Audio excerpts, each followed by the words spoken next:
जय गुरुदेव, जय गायत्री माता। कैसे होता है भूत और भविष्य का ज्ञान? अंतर यात्रा विज्ञान के प्रयोग अनुभव करना सिखाते हैं। इनमें से प्रत्येक सूत्र में यह स्पष्ट संकेत और संदेश है। यह अनुभव करने की प्रामाणिक विधि है। इन्हें अनुभव के निष्कर्ष के रूप में कहा गया है। कोई इन पर विश्वास करे या ना करे, उसकी अवस्था आस्था हो या ना हो, लेकिन यदि वह बताई हुई विधि को पूरा करेगा तो उसे अनुभव होगा अवश्य।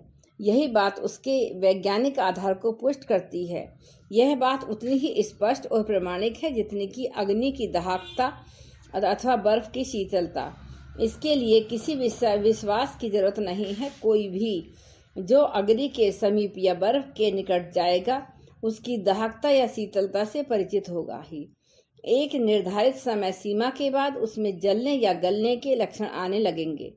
यह बात इतनी सच है कि एक का अनुभव हर का एक का अनुभव बनेगा ही। इसमें न तो कोई अपवाद है और न ही विवाद या विसंगति। ठीक यही सत्यता अंतरयात्रा विज्ञान के बारे में है। इसके प्रयोग सभी को एक निश्चित विधि के पश्चात एक निर्धारित अनुभव प्रदान करते हैं। इसमें किसी अपवाद, विवाद या विसंगति की कोई गुंजाइश नहीं है। आगे प्रणव पंड्या जी लिखते हैं कि परिणाम की भिन्नता में क्रम की भिन्नता कारण है। आधारभूत प्रक्रिया में छिपी अनेक रूपता और रूपांतरण में कई परिवर्तन घटित होते हैं। यह बात जितनी बाहरी पदार्थ पर लागू होती है उतनी ही यह चित्तभूमि और उससे जुड़े घटनाक्रमों के बारे में सटीक है। मिट्टी वही होती है, कुम्हार का चाक भी वही होता है, लेकिन कुम्हार के हाथों का क्रम और चाक की गति का क्रम भिन्न भिन्न रूपों और आकारों को प्रकट करता है। कुछ ऐसा ही सच चित्तभूमि के बारे में भी है। यदि इसमें निहित संस्कारों और कर्म राशि के क्रम में फेरबदल कर दी जाए तो बाहरी जीवन में घटित होने वाले घटनाक्रम पूरी तरह से बदल जाएंगे।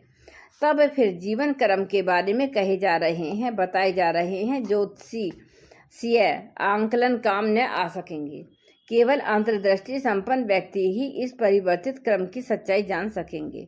यह तथ्य बताने के पश्चात महर्षि पतंजलि अपने नए सूत्र में योग साधना संपन्न जीवन में नया अनुभव करने की विधि देते हैं। इन 3 प्रकार के रूपांतरणों में संयम कर लेने से योग साधक को भूत और भविष्य का ज्ञान उपलब्ध हो जाता है। इस अनूठे सूत्र में परिणाम मात्रेय और इन पर संयम तथा इस संयम के परिणाम की चर्चा है। योग सूत्र में 3 तरह के परिणाम का 2 तरह से उल्लेख किया हुआ है। पहला उल्लेख है निरोध परिणाम, समाधि परिणाम एवं एकाग्रता परिणाम के बारे में। दूसरा उल्लेख धर्म परिणाम, लक्षण परिणाम एवं अवस्था परिणाम के बारे में है। इन दोनों में शब्द भेद तो है पर अर्थ भेद नहीं। यह कह सकते हैं कि इनमें शब्दांतर होते हुए भी अर्थांतर नहीं है। दरअसल निरोध परिणाम ही धर्म परिणाम है, जिसमें व्युत्थान संस्कार का धर्म दबकर निरोध संस्कार रूप धर्म प्रकट होता है। और इसी तरह समाधि परिणाम में लक्षण परिणाम के लक्षण प्रकट होते हैं। इसमें सर्वस्वार्थ यानी कि सब तरह के विषयों का चिंतन करने वाली वृत्ति का लक्षण क्षीण होकर एकाग्रता यानी कि एक ध्येय का चिंतन करने वाली वृत्ति का लक्षण उदय होता है। अब बारी आती है एकाग्रता परिणाम की, जो यथार्थ में अवस्था परिणाम को दर्शाता है। इसमें चित्त की वृत्तियां एक सी होती हैं, चित्तभूमि में एक नई अवस्था उभरती है। अब महर्षि पतंजलि कहते हैं कि इन तीनों संयम के बारे में। जब योगी निरोध परिणाम पर संयम करता है तो स्वतः ही समाधि परिणाम को प्राप्त होता है। तत्पश्चात समाधि परिणाम पर किया गया संयम उसे एकाग्रता परिणाम को प्रदान करता है। चित्तभूमि की यह अवस्था है जहाँ काल में तीनों खंडों में भेद या विभाजन नहीं रहता। यह काल का एक ही धारा अखंड रूप में सतत प्रभावित होती है। वहाँ वर्तमान हो या अतीत अथवा भविष्य संपूर्ण रूप से स्पष्ट होते हैं। ऐसी अवस्था में स्वयं के जीवन की कोई बात हो या फिर औरों के जीवन की कोई बात यह अतीत से संबंध रखती हो अथवा फिर भविष्य से स्पष्ट रूप से सही अनुभव किया जा सकता है। इतना ही नहीं, इस अवस्था में अतीत या भविष्य का संबंध अपने व्यक्तिगत जीवन से या किसी और के व्यक्तिगत जीवन से। यही नहीं, यदि इसका संबंध समाज, समष्टिगत या ब्रह्मांड या जीवन से ही है तो बड़ी आसानी से उसका अतीत या भविष्य जाना जा सकता है। परम पूज्य गुरुदेव इस प्रसंग में चर्चा किया करते थे कि महात्मा जानकी शरणदास की ये महात्मा बड़े सीधे साधे और अनपढ़ थे। चित्रकूट में स्फटिक शिला के पास रहकर साधना करते थे। कोई विशेष क्रियाएं तो इन्हें आती नहीं थी। अनपढ़ होने के कारण पुस्तकें न तो इन्होंने पढ़ी थी और न ही पढ़ सकते थे। बस राम नाम का जप ही इनकी साधना सर्वस्व था। हाँ, राम का नाम ये जपते बहुत भाव से थे। भाव की प्रगाढ़ता के कारण कब इनका चंचल मन स्थिर हो गया, कुछ पता ही नहीं चला। मन स्थिर हुआ तो इतना हुआ कि इन्हें खाने पीने की सुधि ही भूल गई। आस पास से रोटियां मांग लाते और उन्हीं से सप्ताह भर का काम चलाते। दिन भर में सिर्फ एक बार एक सूखी रोटी वहां पास में बह रही पैसनी के जल में डुबाकर खा लेते। फिर वही जप का क्रम जप ने उन्हें स्थिरता दी, शांति दी। मन में चंचल वृत्तियां अपने आप थमने लगीं। निरोध परिणाम, समाधि परिणाम एवं एकाग्रता परिणाम सभी अपने आप सध गए। स्वयं भी सत्य सिद्ध हो गया। चित्तभूमि के निर्मल होते ही, संयम के सत्य ही उन्हें स्वयं की ही सभी बातों का ज्ञान होने लगा। वह जब चाहे जिसके बारे में, उसके अतीत व भविष्य के बारे में बताने में सक्षम हो गए थे। उनका कहना था कि चित्त में इतना प्रकाश है कि उससे सब कुछ प्रकाशित हो जाता है। कई बार ऐसा हुआ कि उनके पास बड़े बड़े पंडित विद्वान आए। उन्होंने उनकी जिज्ञासा के बड़े सटीक समाधान दिए। यही नहीं, उनकी पोथियां जो कपड़े की पोटली में बंद थी, उनमें किसी पृष्ठ पर क्या लिखा है यह बताकर सभी को चकित कर दिया। उनकी ख्याति सुनकर एक रियासत की रानी साहिबा पधारी। जब वह पधारी तब उन्होंने बिना उनके बोले पहले ही वह सब बता दिया जो वह घर से सोचकर आई थी। बाद में उन्होंने उनके भविष्य के बारे में भी बताया, जो सही समय पर सही साबित हुआ। यह सब किस तरह कर पाते? इस सवाल पर उन्होंने कहा कि अखंड के घर में सब कुछ अखंड ही है, वहाँ काल के भी खंड नहीं हैं। बस जब जो जानना चाहो वह अतीत हो या भविष्य, सब पता चल जाता है। जय गुरुदेव, जय गायत्री माता। भावों पर संयम से होता है सभी भाषाओं का ज्ञान।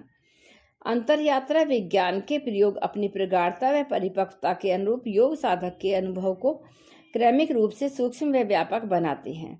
इस अनुभव के अनुरूप ही मनुष्य को ज्ञान व बोध हो पाता है। जहाँ तक अनुभव के स्वरूप व संरचना की बात है तो इसका निश्चय ही निर्धारण व्यक्ति की दृष्टि व उसके दृष्टिकोण के अनुसार होता है। जैसी जिसकी दृष्टिकोण वैसे ही उसके अनुभव। कई बार देखा जाता है कि दृष्टि के समान होने पर भी अनुभव समान नहीं हो पाते। इस असमानता का कारण बनती है उस व्यक्ति के दृष्टिकोण की भी दृष्टि की असमानता अनुभव को असमान कर देती है। इस चिंतन क्रम में यह सच है कि दृष्टि के बदलते हुए विकसित होने पर अनुभव भी बदलते हुए विकसित होते हैं। इसका जुड़वां सच यह भी है कि दृष्टिकोण के बदलने व विकसित होने के क्रमानुसार अनुभव में बदलाव व विकास होता रहता है। इस योग कथा में अनुभव के ऐसे ही बदलाव व विकास की चर्चा की गई है। इसमें बताया गया है कि 3 प्रकार के रूपांतरणों में संयम कर लेने से योग साधक को भूत व भविष्य का ज्ञान उपलब्ध हो जाता है। जिन रूपांतरणों की यहाँ चर्चा है वे निरोध परिणाम, समाधि परिणाम व एकाग्रता परिणाम हैं। इन्हीं के साथ इसी क्रम में धर्म परिणाम, लक्षण परिणाम एवं अवस्था परिणाम भी हैं।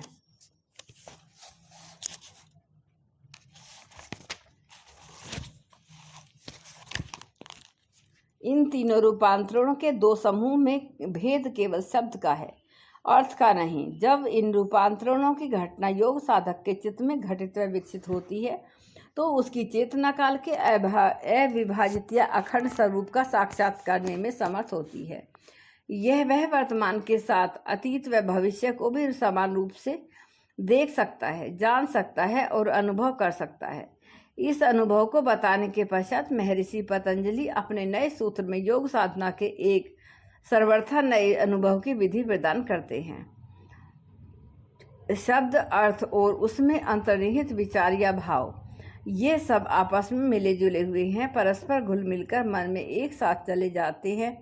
शब्द पर संयम पा लेने से पृथकता घटित हो जाती है और तभी किसी भी प्राणी द्वारा बोली जाने वाली ध्वनियों का व्यापक अर्थ बोध घटित होता है। महर्षि पतंजलि का यह सूत्र अति रोचक और रोमांचकारी भी है। इस सूत्र से एक बात बड़ी साफ और समझी जा सकती है कि सारे भेद ऊपरी हैं, इसलिए विवाद भी सतही तौर पर उभरते व पनपते हैं। यदि ऊपरी परतों को पार कर तनिक गहराई में जाएं, तो सभी से सहज संवाद स्थापित किया जा सकता है, फिर वह चाहे पशु पक्षी क्यों न हो। यहाँ तक कि चेतना के गहरे तल में उतरने पर तो हिंस्र विषैले जीव जंतु भी अपनत्व का संवाद स्थापित करने लग जाते हैं। इस सूत्र की सटीक व सौंदर्यपूर्ण व्याख्या जब तब परम पूज्य गुरुदेव के जीवन क्रम में प्रकट होती रहती थी। घटना आंखों देखी। गर्मी के दिन थे, दोपहर का समय था। पूज्य गुरुदेव से मिलने प्रोफेसर लोगों का एक समूह आया था। इनमें से ज़्यादातर बाहर के भिन्न भिन्न देशों से थे, कुछ दक्षिण भारत के अलग अलग प्रांतों के रहने वाले थे। गुरुकुल कांगड़ी व विश्वविद्यालय में हो रही अंतर्राष्ट्रीय सेमिनार के सिलसिले में इन सब का आना हुआ था। गुरुकुल कांगड़ी के ही एक प्रोफेसर इन सब को लेकर यहाँ आए हुए थे। गुरुदेव के ऊपर वाले कक्ष में पहुंचकर उनमें से मिलकर सभी भाव विभोर हो गए।